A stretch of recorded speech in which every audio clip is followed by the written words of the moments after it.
Hey, I just got off a phone call with somebody that I hope that we're going to be partnering with, a Navy SEAL that works specifically with the area of sleep.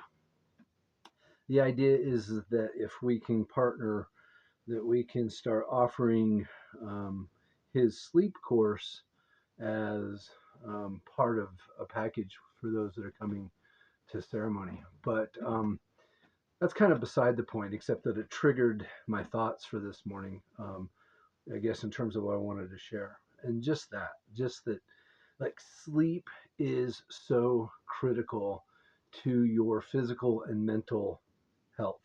Period. Um, Not a good night's sleep, not getting a good night's sleep will have drastic compounding um, detrimental effects on you and your mental and physical health. Like period.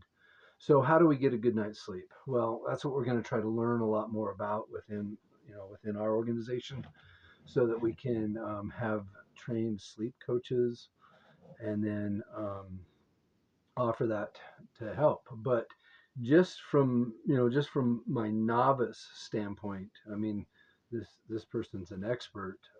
I in no means am that well versed in the topic. But what I will tell you is some of the things that I use to sleep. I used to take Ambien. I was on Ambien, I think, for 6, 7 years.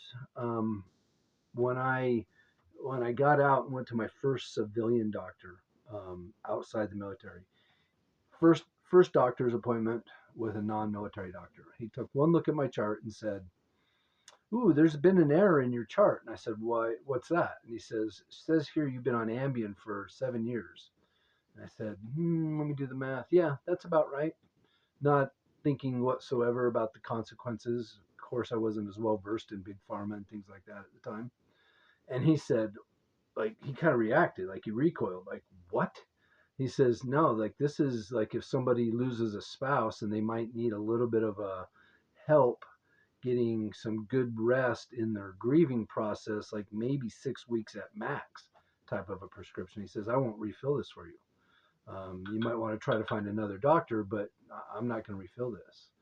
Um, Ambien has, it destroys your mind, destroys your brain. It can lead to early onset dementia and Alzheimer's and problems with mental focus and clarity, especially for guys like us who've had so many TBIs. Like that's a real, serious contributing factor. So what do we do to get a good night's rest? Well, um, there's a lot of different things. One of them is routine. Like your body will respond to routine if you're getting a good night's. If you have a routine and you set that time every day, like okay, no matter what, at 9 o'clock I put down my phone. At 10 o'clock I brush my teeth, take a shower, whatever, change into my sleep attire. Um, and then like your body will begin to respond to that and that rhythm. Another thing that's really helpful that most of us are deficient on is magnesium. Magnesium is a really important mineral to have in our bodies to help sleep.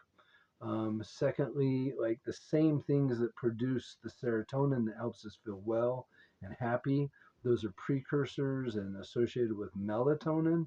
And so when we repair the systems, our gut biome, for example, to get better get better serotonin, we're also contributing to better melatonin.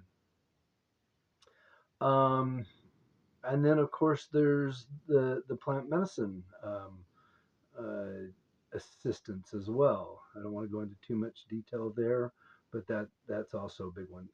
Cold plunging.